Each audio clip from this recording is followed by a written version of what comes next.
نادي الزمالك اتوقف له القيد تاني بعد ما الزمالك حل مشكله ابو طيب والفيفا رفع القيد من عليه. رجع النهارده وقف القيد تاني لنادي الزمالك. انا عايز اقول لك ان علاقه نادي الزمالك بوقف القيد دلوقتي بقت عامله زي علاقه واحد بيشرب كوبايه شاي معاه سجاره، زي علاقه مثلا بياعه غزل البنات بالزماره، زي علاقه الطيار بالطياره، ما يقدروش يستغنوا عن بعض. الزمالك برضو مع وقف القيد بقى يتوقف دلوقتي ثلاث وجمعه. انا قلتها والله العظيم بعد ما القيد اتفك بسبب ابو طيب، قلت القيد هيرجع يتقفل تاني بسبب المساعدين بتوع فريق الزمالك. اصلا في الاول كان موقف له القيد بسبب ثلاث قضايا، هو دلوقتي ما حلش غير قضيه واحده بتاعت ابو طيب. فاضل قضيتين. القضيه الاولى لروي اجواش اللي هو مساعد المدرب فيريرا ده المدرب اللي كان ماسك الزمالك في وقت قبل كده. روي اجواش ده له 25,000 دولار عند نادي الزمالك ما اندفعوش لحد دلوقتي. القضيه الثالثه لمساعدين فيريرا برضو، المدرب البرتغالي اوليفيرا مدرب الاحمال وجونزاليس محلل الاداء، الاثنين ليهم 14,000 دولار عند نادي الزمالك. يعني توتال كده عشان الزمالك يحل المشكله 40,000 دولار وعليهم بوس، تقريبا كده على ما اعتقد 1,800,000 جنيه. انت عارف المشكله الاكبر من كده ايه؟ الذكاء بتاع مجلس اداره نادي الزمالك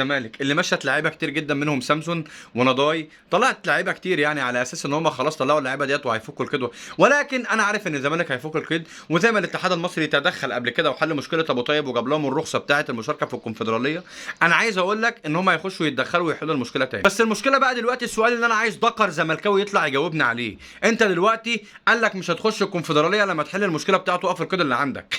انت دلوقتي خدت الرخصه بناء على انك حليت مشكله ابو طيب، دلوقتي القيد مقفول تاني بسبب الاثنين دول. مش المفروض الرخصه تنسحب منك؟